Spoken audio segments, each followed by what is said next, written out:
নরসিংদী জেলার গোড়াশালের অতি কাছেই বাগদি ঢাকা টু সিলেট রোডে একটি বাস ও মাইক্রো একটি হাইএক্স ও একটি অটো ত্রিমুখী সংঘর্ষ হয়। এতে 12 বছরের একটি বাচ্চা নিহত হয় ও প্রায় 10 থেকে 12 জন আহত হয়। এই ঘটনাটি সিলেট থেকে আসা একটি বাস, ঢাকাগামী বাস ও একটি হাইএক্স, একটি অটো, তিনটি গাড়ি একসাথে অ্যাক্সিডেন্ট হয়।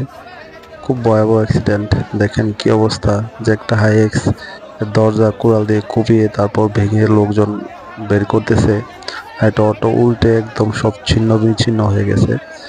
এই জায়গাটায় প্রায় সময়ে অনেক মর্মান্তিক দুর্ঘটনা ঘটে, প্রতি বছর 2-3 বার হয়। তো দেখেন কি অবস্থা, একটা হাইএক্সটার অবস্থা একদম গুড়িয়ে গেছে। আর এটা দেখেন, একটা বাচ্চা নিহত হয়েছে, এটা এখানে লাশ রয়েছে। তো সবাই যারা রাস্তা দিয়ে চলাচল করেন একটু সাবধানে চলবেন, আর যারা গাড়ির ড্রাইভার তারা একটু সাবধানে গাড়ি চালাবেন।